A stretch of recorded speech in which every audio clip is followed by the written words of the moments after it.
Hello everybody, আজকে আমরা আলোচনা করতে যাচ্ছি সিম্পল টু কমপ্লেক্স কম্পাউন্ড।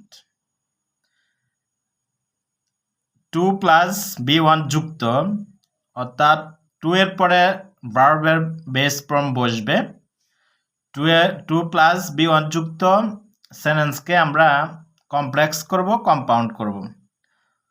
তার আগে আমাদেরকে জানতে হবে সিম্পল সেন্টেন্সটা কি, কমপ্লেক্স সেন্টেন্সটা কি, কম্পাউন্ড সেন্টেন্সটা কি। তো আমাদেরকে আগে প্রথম সিম্পল সেন্টেন্সটা কি সেটা আমরা বুঝতে হবে। যে সিম্পল সেন্টেন্স কাকে বলে? সহজ ভাষায় একটি সাবজেক্ট প্লাস একটি ভার্ব, একটি সাবজেক্ট একটি ভার্ব থাকলে সেটা সিম্পল সেন্টেন্স। আর ভার্বটা হইতে হবে স্বয়ংসম্পূর্ণ, ফাইনাইট ভার্ব হইতে হবে। এরপরে কমপ্লেক্স সেন্টেন্স। কমপ্লেক্স সেন্টেন্স হচ্ছে দুইটি সাবজেক্ট দুইটি ভার্ব, অথবা তিনটি সাবজেক্ট তিনটি ভার্ব, এটা কমপ্লেক্স সেন্টেন্স। আর কম্পাউন্ড হচ্ছে and or but, and or but, and or but থাকলে কম্পাউন্ড সেন্টেন্স। সাবজেক্ট যাই থাকুক। এখন আবার কম্পাউন্ড সেন্টেন্স চেনার উপায় হচ্ছে বয় ফ্যান্স। এই বয় ফ্যান্সের ভিতরে কম্পাউন্ড সেন্টেন্স যুক্ত ওয়ার্ডগুলো পাওয়া যাবে, যেমন বয় দি বাট, ও দি অর, ওয়াই দি ইয়েট, এফ দি ফর, অ্যান্ড দিয়ে, এ দিয়ে অ্যান্ড, এন দিয়ে নর, এস দিয়ে সো।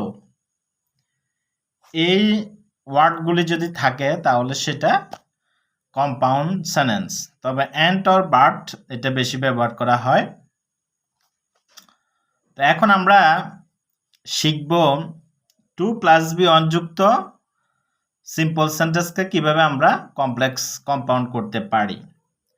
যদি 2 প্লাস b1 থাকে, আমরা এটাকে কমপ্লেক্স করতে হলে এই 2 এর জায়গায় আমাদেরকে একটা জিনিস বসাইতে হবে। সেটা কি?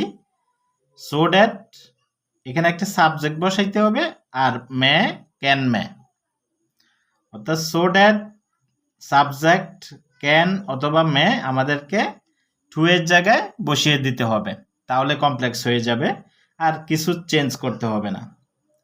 এখানে যে আমরা যে সাবজেক্টটি বসাবো সেটি হচ্ছে আমাদের প্রথম যে সাবজেক্টটি থাকবে সেটি বসাতে হবে। এটা গেল আমাদের কমপ্লেক্স সেন্টেন্স। যেমন এখানে একটি সাবজেক্ট, এখানে একটি সাবজেক্ট, দুইটি সাবজেক্ট হয়েছে, একটি ভার্ব হয়েছে, দুইটি ভার্ব হয়েছে, আর এখানে একটি সাবজেক্ট একটি ভার্ব, সিম্পল সেন্টেন্স। আর কমপ্লেক্স আমাদেরকে এটা কমপ্লেক্স করতে হবে। কমপ্লেক্স করতে হলে আমাদেরকে অ্যান্ড অর বাট যুক্ত করতে হবে, অথবা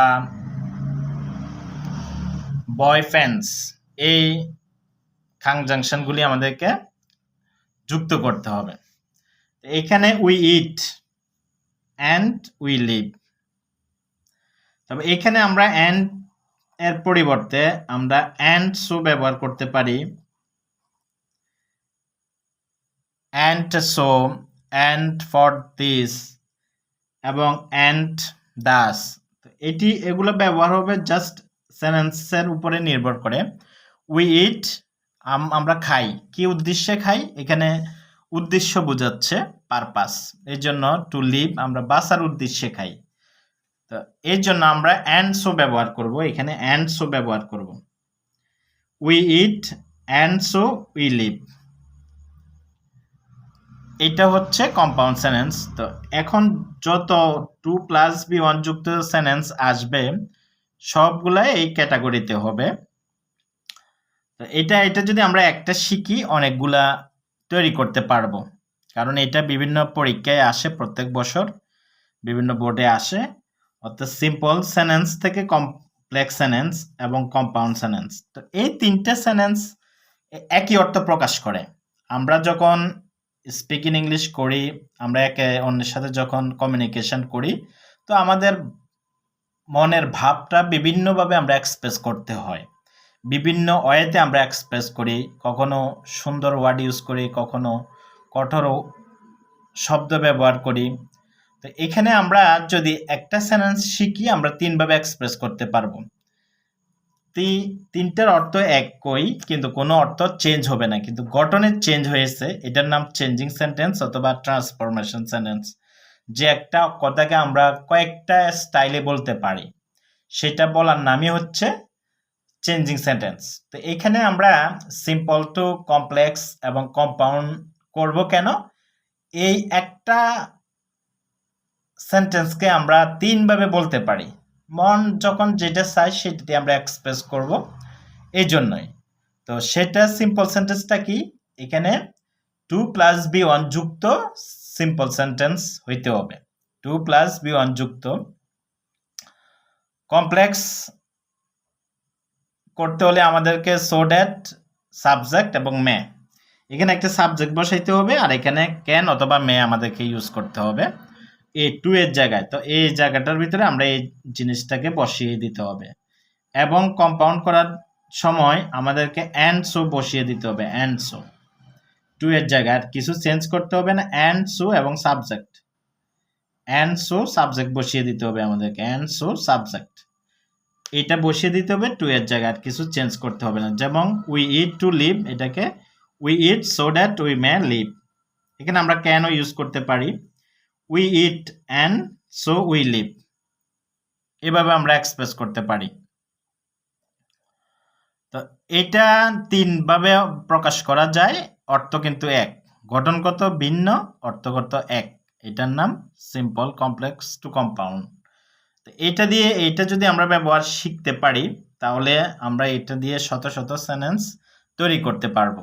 একটা স্ট্রাকচার আমরা শিখতে পারলে এটা দিয়ে আমরা শত শত হাজার হাজার সেন্টেন্স মেকিং করতে পারবো। তো আমাদের মূল কথা যেটা, সেটা হচ্ছে 2+B1 যুক্ত সিম্পল সেন্টেন্সকে কমপ্লেক্স কম্পাউন্ড করতে হলে আমাদেরকে টু এর জায়গায় আমরা সো দ্যাট, সাবজেক্ট, ক্যান, মে ব্যবহার করব কমপ্লেক্স করার সময়। আর এখানে আমরা টু এর জায়গায় অ্যান্ড সো সাবজেক্ট ব্যবহার করতে হবে। তো এখানে যে সাবজেক্টটা আমরা ব্যবহার করব, আগে যে সাবজেক্টটা থাকবে ওই সাবজেক্টটা আমরা এখানে ব্যবহার করব। আর এগুলো তো কোনো চেঞ্জ হবে না। যেমন লিভ যেভাবে আছে এভাবে বসে গেছে, কোনো চেঞ্জ হয়নি। আর এটাও যেভাবে আছে এভাবে বসে গেছে। তো আজকের মতো আমাদের সিম্পল টু কমপ্লেক্স এতটুকু পর্যন্ত।